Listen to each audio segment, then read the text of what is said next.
Welcome to the Prodigal Blonde Unfiltered with me, Andrea Logan. You guys, I am so excited for today's guest. It is everything that has been on my heart to talk about with family and motherhood and food. Dena Fenza, a Brooklyn native from a big Italian American family. Dena grew up cooking alongside her grandparents, where food was love and tradition. After years in teaching, catering, and running her own restaurant, she launched Messia Mamas to share her family recipes and passion for Italian cooking. Today, she splits her time between the US and a restored farmhouse in Tuscany. Oh my gosh, what a dream! Where she produces olive oil, leads food tours, and celebrates the legacy of her heritage through her cookbook, My Italian American Table. We have become fast friends already. Dena, welcome to the show. I'm so excited to be here. Oh my gosh, we had so much good content before we even hit the record button. So I know we'll have to do like, more great content. Wow, you have like a dream life when I'm reading your bio and I'm like, oh my goodness, you live in Tuscany, you split your time between New York and Italy. Yes. I spend now about a good 4 months there a year. Now that the kids are grown. So we have 5 kids between the two of us, my husband and I. And now that the kids are in college and I don't necessarily have to worry about, transporting them to sporting events anymore. I have a little bit more flexibility. So I go there as much as I possibly can because I love it. Oh my goodness. So you are a New York Italian Yes. New Yorker from Brooklyn. Yes. Tell us about how you were raised and the impact that it's had on your life and your career today, because we were talking about just the traditional Italian family where you did everything that the world does not do anymore, right? I mean, and it's really made an impact, which is why you're so passionate about it. So share a little bit about how your upbringing. So I grew up in a very traditional, like Italian American family who, we got together every Sunday. And, my family, like my immediate family, we moved from Brooklyn to Long Island when I was like 6. Mm-hmm. So back in the day, it was like you moved to a different country because you moved to Long Island. It was like they had to get their passport out to come 35 minutes down the Long Island Expressway. But they would come every week, my grandparents and my aunts. We would get together for these big meals. And, around that table, we got to know each other as a family, and usually they were big Sunday dinners. And they were just an amazing, thinking back on it, the food, the companionship, so many elements about being together were just amazing. And we're a super close family because of it. And when I had my own kids and then going through a divorce and, all these things and then remarrying, like one of the most important things to me was always to bring the family to the table, no matter how busy we were, no matter if we were on a field and a game was going to start in 30 minutes, we ate in the back of my truck and we were always together to eat, to spend time together, because around a table, the table could be anywhere. It doesn't have to be in your home. It could be in the back of a car because you're busy, or at a picnic area, at a park before a game starts, anywhere. But when you have a meal together, it really forges a lot of relationships. And to me, it was always important to me to do that with my kids, no matter what, no matter how busy we were. I think it is so important, and we are lacking it in today's society because you see just kids in front of screens eating a bag of chips, right? Yeah. Or eating on the go in fast food, because there's a lot of single moms. I'm a single mom myself, and it's like this fast food and that. And so we were talking before that when my kids come here, they want me to cook because they do a lot of DoorDash at dad's, and right. And so I think we need to get back to that as a society, because we are sick and fat and dying because of the lack of connection, the lack of community, and the lack of just being still and sitting together and gathering and actually like digesting our food instead of shoving it and then on the go with, like you said. So share with us, like, even in your single motherhood days, right? Because, they're very different. And then now you have a beautiful blended family. What would you do as a single mom that made a difference as what most moms do today? And they're, throwing Chick-fil-A in the back seats, right? Well, I think for me, so when I was a single mom, especially, I had a restaurant and it was really tough on me because the restaurant was open 7 days a week and I still had these like kids and to take care of. And the most important thing for me was always try to put a meal on the table for my kids. Sorry about the dogs in the background. Yeah. I have three dogs. Go ahead if you need to. Yeah. To add to the insanity, I have 3 dogs. Anyway, so for me, it was always super important to put a meal on the table for the kids. And whether it be like I got up super early in the morning to make a breakfast for them, whether it just be a little bit of nourishment in the morning, and then always while they were sitting at the table, kind of make the lunches for the day or make them the night before. But the key for me was always staying organized and always planning ahead with my list. Okay, this is what I have this week, and this is the meals I could do, and then I created like my go-to form almost for a shopping list. And I would literally go off that every single day and sticking to the plan. I mean, a couple of times you're thrown curveballs, obviously, Sure. you know, we're moms and it happens. Like when you get the call, your kid is sick at school and you're like in the middle of doing something. You're like, oh my God, I have to go back. You know, Yep. but for the most part, you stick to the plan and you do your best. Is every meal going to be made from scratch? No. Are you going to supplement ingredients? Yes. But I think you have to learn to give yourself grace and stay organized. And at the same time, you could do it. Like moms could do it. You're able. There's no excuse if you keep a good pantry and you keep good ingredients in your house that you can't whip together a meal quickly. So that's what I try to convey on my social media. I love that. So when the kids were at school age, you would get up early. I 100% agree with organizing. I feel so much better about myself when I actually plan ahead. Like I make my daughter wants a grilled cheese for lunch. So I'm making, the breakfast this morning, yogurt and berries and eggs. And then my daughter wants a grilled cheese for lunch, so it's like I'm making that. But I feel so much better that I know that they're getting something that I made as opposed to throwing in whatever, right? Yes. So school age. So what would you do when they were in school age? Like, what would you prepare them? Because I think that especially what I love too is, like you said, a good pantry. And there's so many extremes out there, like the carnivore, the vegan, the this, but it's like you are proof of longevity because of your strong genes, right? Growing up in this beautiful family. And I believe health is not just, what you're ingesting. Health is more than just the food, but, talk to us a little bit about how we were saying ingredients, because we do have a lot of poisons and toxins in our food, but also just for peace of mind for mothers that may be on a budget. What would you do? Like, where would you start them at? So speaking about on a budget, so there was a point of my life where money was super tight. So one of the things that my grandmother and her sister, who I spent a lot of time with, taught me is that you go to the supermarket and you get the old-fashioned circular and you buy what's on sale that week.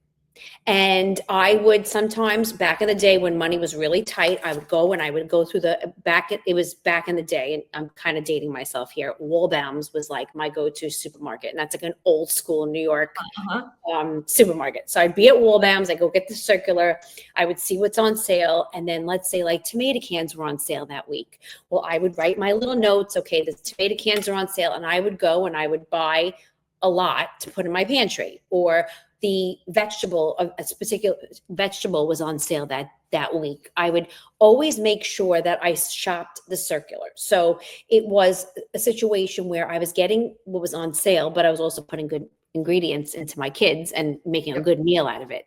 And a lot of it depends too on what's seasonal, especially the vegetables that are on sale in a supermarket are usually seasonal vegetables. So that was good too. Right. So I think that, again, knowing for a mom, knowing what's on sale so that you could stock up on the ingredients that are shelf stable, are on sale, or when veggies are on sale, or the fruit. Knowing that is, to me, it was always very important to me. So I was able to put budget-friendly meals on the table for my family that that were healthy. And I think I've always instilled in my kids how important it was to eat healthy. Yep. And they had never had McDonald's in their life. Wow. So when Wow. my youngest son went to college, and he went to an all boys Catholic school here on Long Island. And the guys would be like, what do you mean? They would ride the train together in the morning to school. Yep. And they'd be like, Andrew, you never had McDonald's? Like, they would almost make fun of him. And Right. then one day he went to McDonald's after school, and he came home and he's like, Mom, I got to tell you something. And I was like, what? He's like, I had McDonald's. I'm like, you did? And he's like, yeah, I had McDonald's, and yeah, it was good, but I much rather have your food, Mom. And that made me feel so good, because Yes. it's like now he knows he's not going to rely on that food that's not good for you. Right. And then my two older kids, my one daughter is, believe it or not, graduating next week from the Naval Academy in Wow. Annapolis. And she doesn't really go ever to King Hall, where they serve their food, like it's their mess hall. And because she's learned to kind of go to Trader Joe's, go to Whole Foods every week, and with her little makeshift refrigerator and hot pot, whatever she has in her little dorm room, is how she creates healthy meals for herself every week, because she doesn't want to eat like the food that's put out there. Or my son is going to be a senior now next year. He goes to school in Rhode Island. He has an apartment, and every night he sends me a picture of the meals that he makes for himself, because he shops and he goes and he's like, calls me up. He's like, Mom, I got the chicken on sale this week. So it's just really fun. You don't realize that you could teach your kids so many important things just by putting together meals and them seeing you cook, and you're the example for them. And then it's so gratifying when you see them grow older and you see that those values that you put in them are now, as they're going into adulthood, are they use them, so it's great. It's great. Oh my gosh, I love that. The impact, right? It's like it's the little things, that the life skills that we forget. It's like, I always tell my kids, if you want to be messy, you can't do it here, because your spouse is not going to like it, and disorganized. So I believe in, keeping your stuff tidy, keeping eating whole food, right? Like we can eat all things, but it's learning how to balance your plate, and also learning how to cook. I'm still on a journey. I mean, I'm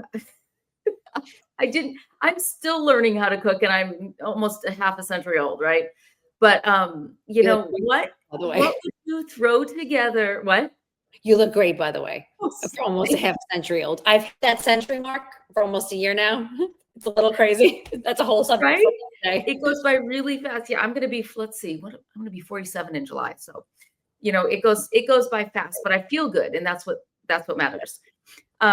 So in terms of simple meals, which is what you portray on social media, which I love, and what would you start somebody with if they're like, I am an idiot in the kitchen, teach me like I'm a kindergartner? For instance, I will tell you myself, I can make ground beef, I can do certain steaks but chicken, what is the key to making good chicken? Overcooking. I have this fear of like salmonella, and I get it. And I'm like a chicken, crazy person, because I rinse my chicken and I clean it up, and I'm always looking for little things, and I'm cutting them out.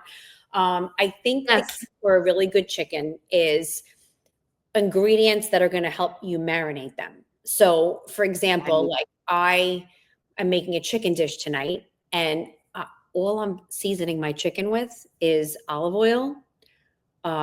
My best friend created a spice called Teresa's Tuscan spice, which is like an Italian spice blend, lemon juice, and the olive oil from my house in Italy.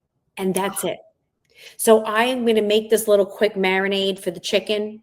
I'm going to put it in a one pan, Pyrex dish with some potatoes and a couple other veggies, probably zucchini and peppers, because I have them here. Mm-hmm. And I'm going to just put that marinade right over it and get it in the oven. And I usually cover it for the first few minutes to seal the moisture in, because you want the chicken to get dry.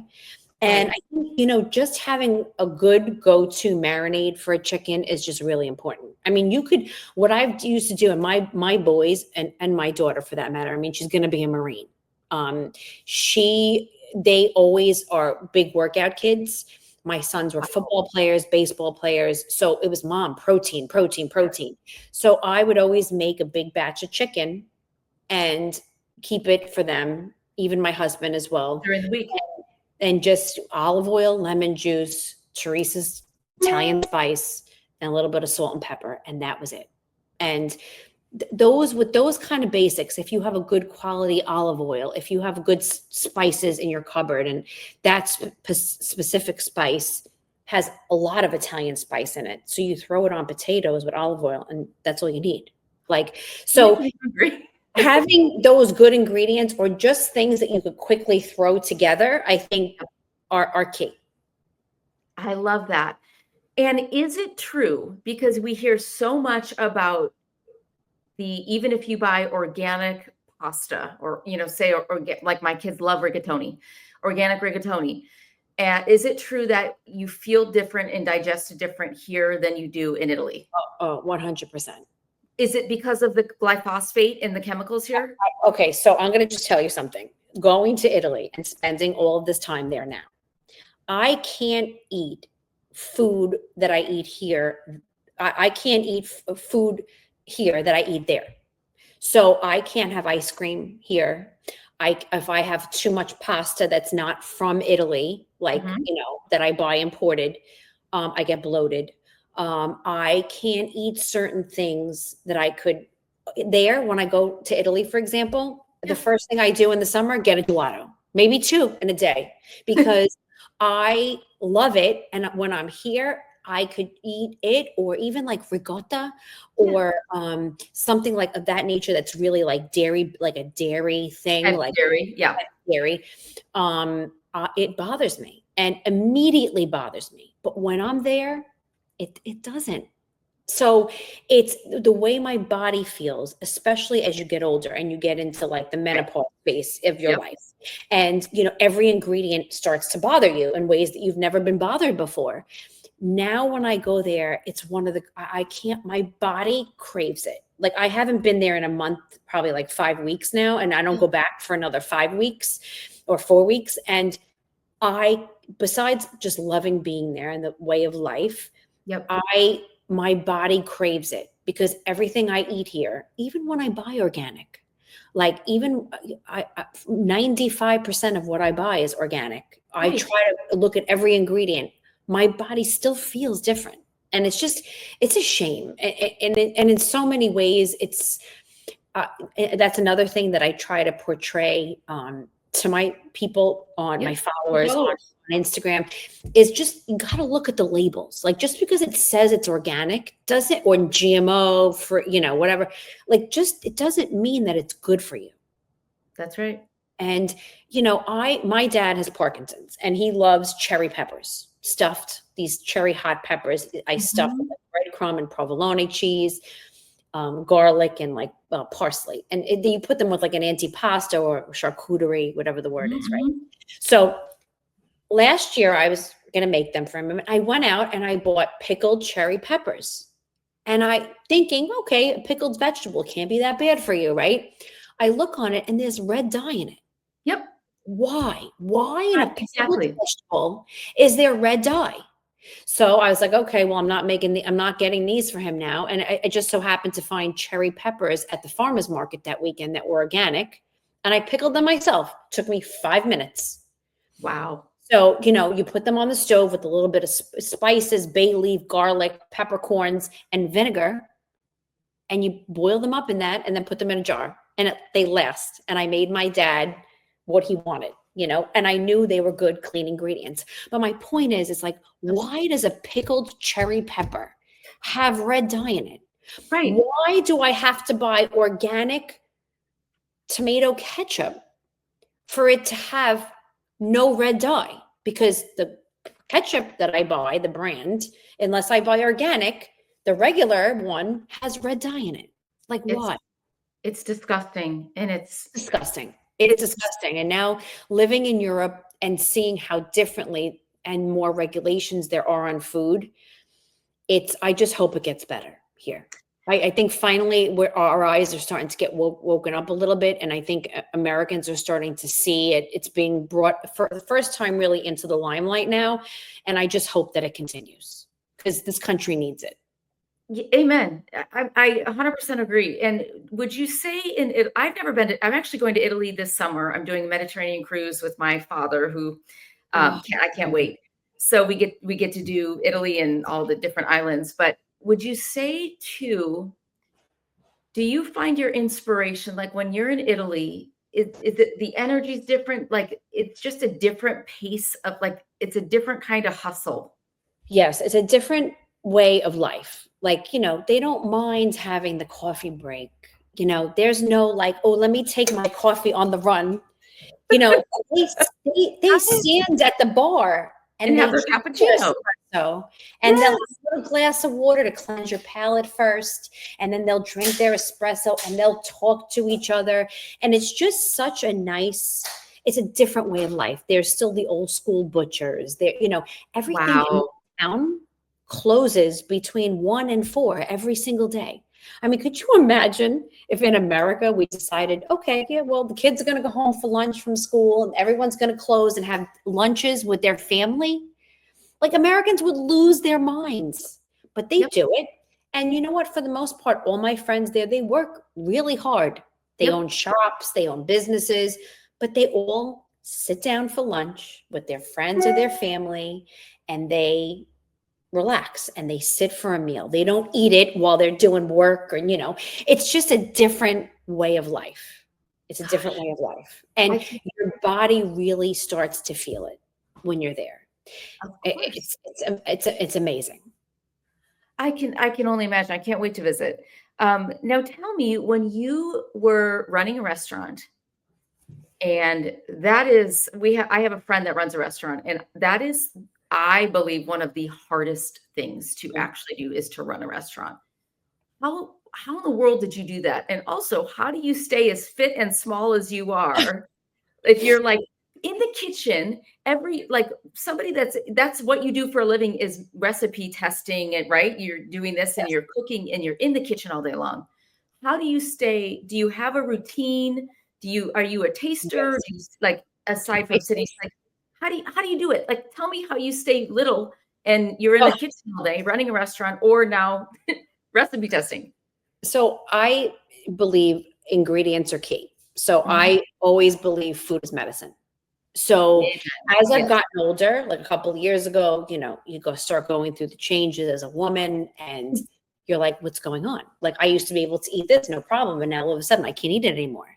And so at that point, and then going back and forth to Europe and seeing how differently my body reacted to foods there, I really started to hone into like ingredients and using food as my medicine. And even at one point I went to a doctor and the doctor was like, oh, you need to go on estrogen and this hormone and this. And I took those like for about 3 days and I didn't feel good. And I was like, okay, you know what? I'm not doing this. Like, I don't know. I should have educated myself before I said yes to this.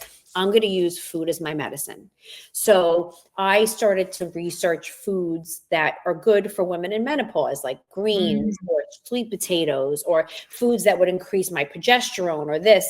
And I just eat those basically every single day, especially when I'm here. When I'm here in the US, I'm very strict in what I eat. Every morning, I have my kefir, whatever it is. I bring home my Italian granola or I make my own granola with some sort of fruit every single morning. And then for lunch, pretty much what I have is sweet potatoes, some sort of green for lunch, eggs. And then I make dinner for my family. I don't really snack. I'm not a big snacker. And I always try to do some sort of exercise every single day, whether it be like a 20-minute app Pilates class or, walk or something every single day just to stay active. And if I stick to my routine, I do pretty good. That's amazing. And are you a coffee drinker? Only in the morning. I used to be a lot worse. When I had the restaurant, I would make myself espresso all day. And because I was a breakfast, lunch, and dinner, so I had a really good espresso machine in the restaurant, and I would OD on caffeine all day. And I was always so tired and just trying to keep up with a restaurant open 7 days and 3 little kids, and then going through a divorce, and then meeting a new man with 2 kids, and then juggling schedules. So it was insane. It was insane.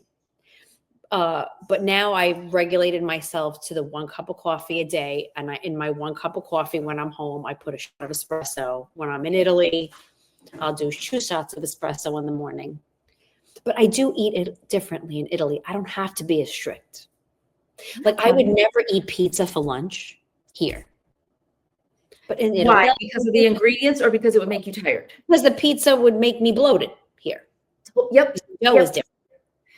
Right. Like if I want cheesecake, especially here, right, in the US, it's not organic. It's not like, I know that I have to have it at night. If I have a bite of that during the day, I will like crash out. And your clothes start to feel gross on you. It's like immediate reaction to this food. It's disgusting. And now I'm not saying, listen, you can go to Italy and eat a ton of food or whatever you want. Like obviously everything in moderation. But when you see, and now I live the lifestyle where I cook there, and I don't necessarily go out to a restaurant where maybe the ingredients, no matter where you are not as good as when you make it home. I see how differently my body is. It's just amazing. It's incredible, the difference. It really is. I love that. And so a lot of women, I'm sure you've come across this in the States, are afraid of, like, I grew up in the 90s and it was like the whole no fat, low fat, that crazy phase. And a lot of women even now are afraid of fat and olive oil and avocados. And you have your own olive oil company that you. Yes. So I farm the trees at my house in Italy, and I bring the oil to the United States and I sell it. So tell the people that are afraid of olive oil, pure olive, tell them the truth. Okay. So first of all, the most important thing is that there's a lot of fake stuff out there. So you have to make sure that you buy olive oil, from a small place. It doesn't have to be in a dark bottle, because light is the enemy of olive oil. It'll go bad and rancid.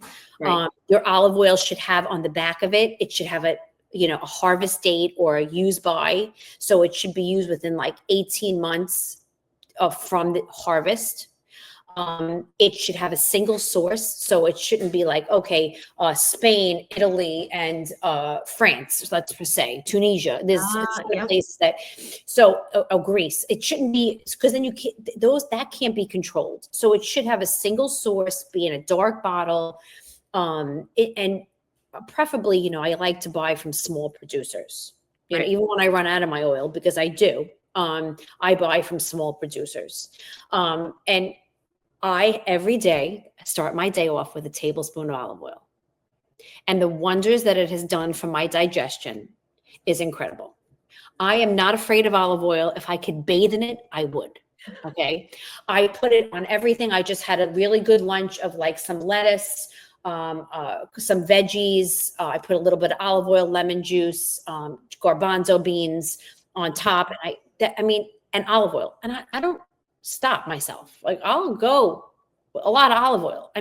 It's good for you. And my husband he thought I was crazy for doing these olive oil shots every morning. And then he went to our doctor and he told her.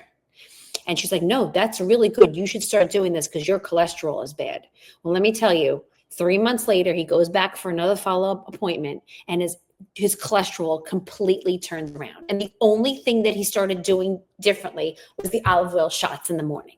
So, listen, everyone needs to consult a doctor. I'm not a doctor, but I could tell you what's worked for me. My nails are stronger. My hair looks better. My skin is better. And every morning I have my olive oil shot. So I think it's just, you can't be afraid. Don't be afraid of pasta. Italians eat pasta every single day. You have to know where you're buying it from. You should always buy pasta that's organic, that's bronze cut from Italy, slow dried, because slow dried pasta is easier to digest. Wow. A lot So of like companies don't take the time to slow dry it because it costs more money. of course. So, but slow dry pasta, cook your pasta till al dente because it makes it easier to digest. So there's all these little tricks that you can learn that are just make food better for you. Oh my gosh, I love it. So instead of taking your tequila shots, take your olive oil shots. Yes. Take your olive oil shots in the morning. I want my son Like to my start. biggest beauty secret, I think, at this point in my life. Well, that's J-Lo claims that too. They're like, Does oh, she does the olive oil. But I wonder if that will help my son's stomach issues. you talk to your doctor about it, but Yeah. it helps with digestion. It's anti-inflammatory. I mean, It's it's important. satiating too. I notice, that when women don't eat enough fat, one, we have more wrinkles. Yep. And for me, if I don't eat enough fat during the day, I just don't want to snack. Like I'm hungrier because why? Because avocados and olive oil and olives, like they're satiating. Yes. It So shuts true. the hunger hormone off. Like, Yep. You're you know absolutely what I'm right. saying? Yep. Yeah, You're no, absolutely right. I love that. Oh, I'm gonna try that. So what is your favorite thing to cook? I don't know. I mean, I think I love just to cook anything. Like when I recipe test a lot. So, Mhm. people don't realize when a person posts a video on online with a recipe, like there's a lot of thought that goes behind that recipe. And for me, I don't want to ever put a recipe out that's not well written or misguiding or is not going to be good. So I test those recipes out, and like my biggest satisfaction is when I have something in the head and then I recreate it. Like I posted a shrimp dish today, Uh-huh. actually just before I got online with you, and that was like a brainchild of when I couldn't sleep in the middle of the night because sleep could be a challenge these days also. Yep.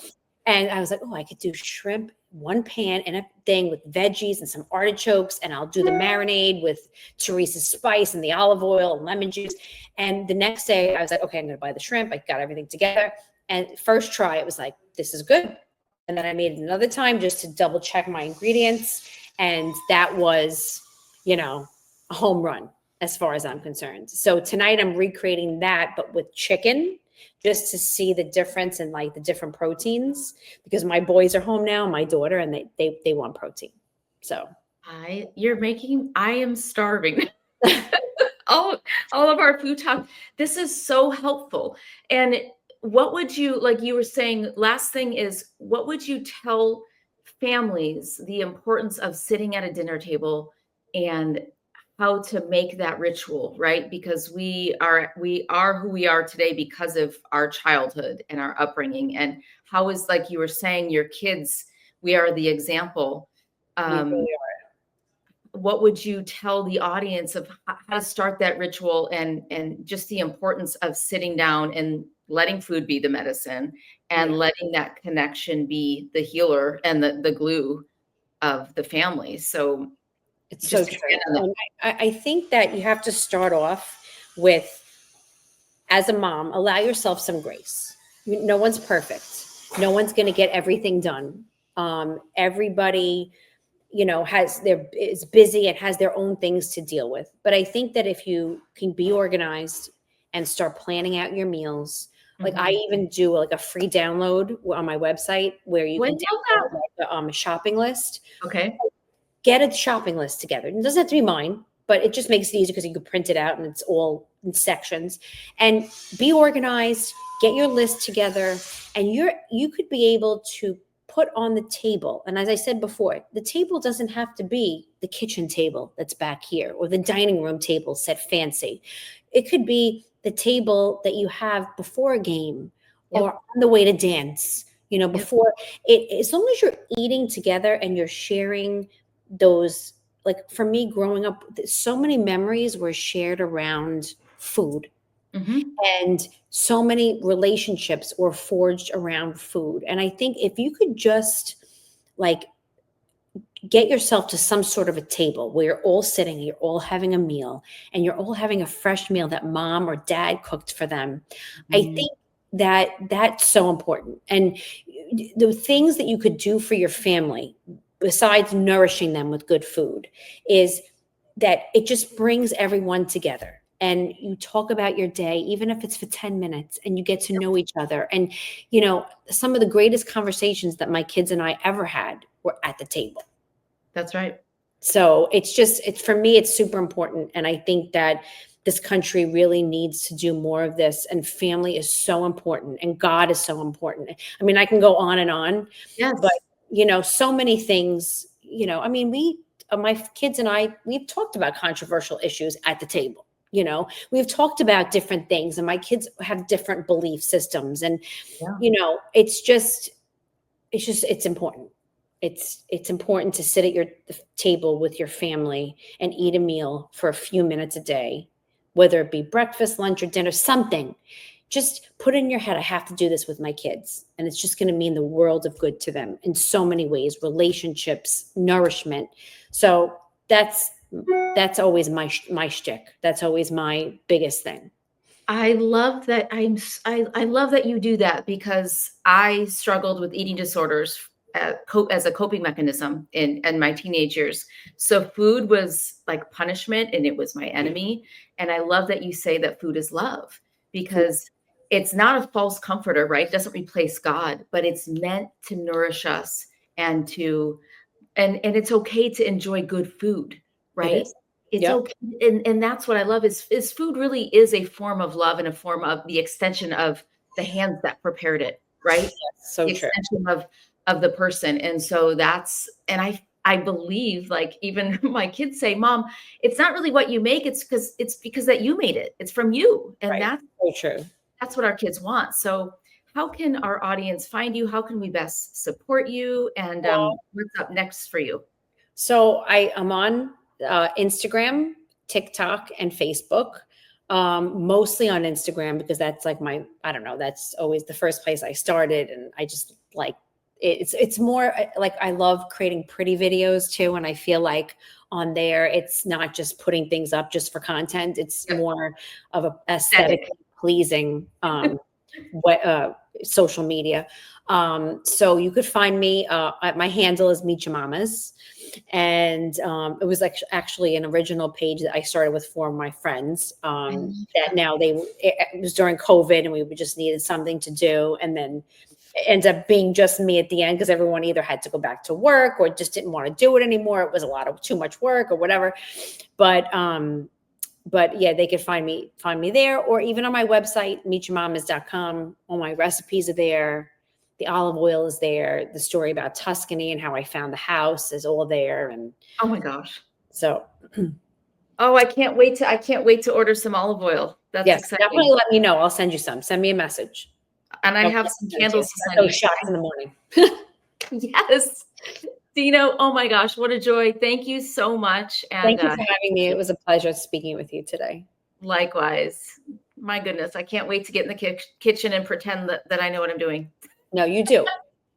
Again, allow yourself some grace. You're going to make mistakes, but it'll be great, because your kids will love it, and you'll hang out together, and even get them in the kitchen with you. You know, so many moms, you know, the valuable lessons that it teaches you, even with measurements, with following directions. Get your kids to help you in the kitchen too. With patience. Hello. So patience. true. Right? Yeah. Oh, wow. So fun. Thank you so much, Dena. Thank you for having me. Yes. Have a great day. You too.